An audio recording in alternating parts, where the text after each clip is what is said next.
Добре дојдовте во новиот подкаст. Денес постојат три вида на наставници. Наставници предавачи, фокусирани на содржината и пренесување на информациите.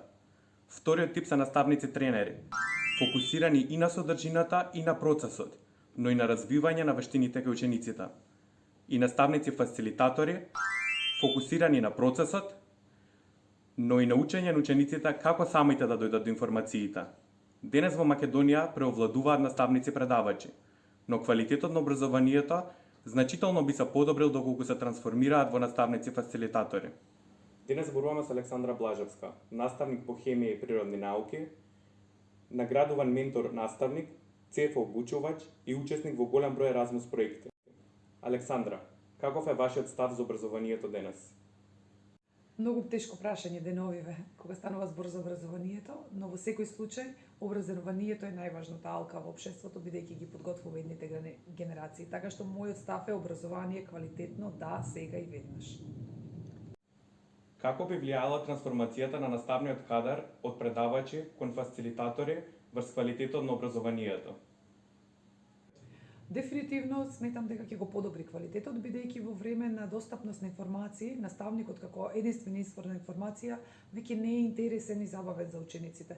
Така што тој мора да ги води во процесот на учење, да им го леснува патот на учење и секако дека тоа ќе придонесува за подобри резултати, поголема мотивираност и поголема вклученост на учениците за време на наставата.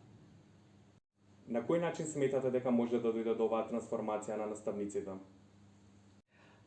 Дефинитивно со вложување многу во човековиот капитал, односно многу во подобрувањето на компетенциите на наставниците на сите полиња. Се соочуваме со развој на дигиталните општества, така што дигиталните компетенции се неизбежни кога станува збор за подобрување на истите кај наставниците, секако подигнување на статусот на професијата наставник во општеството и секако неразделен дел се финансискиот импакт врз примањата на наставниците. Природните науки секогаш били избор само на малкумина кои се исклучително добри во овие полиња. Може ли хемијата да биде атрактивна наука која ќе привлече идни научници?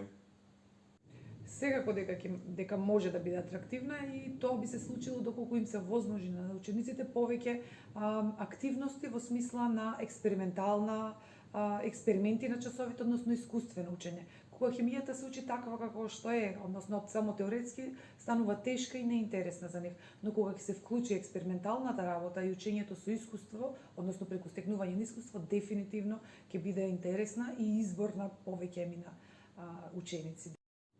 Каква иднина му предвидувате на македонското образование? Во принцип сум оптимист и посакувам се најдобро, се разбира. Но за да се случи тоа, потребно е големи вложувања, како во капацитетите на наставниот кадар, така во условите за работа на наставниот кадар, така и во подигнување на статусот на улогата на професијата наставник. Ова е неопходно затоа што образованието е темел на едно општество кое продуцира други професии понатаму и овозможува удобен живот на сите граѓани во едно општество. Ви благодарам што бевте дел од денешниот подкаст. Благодарам за поканата.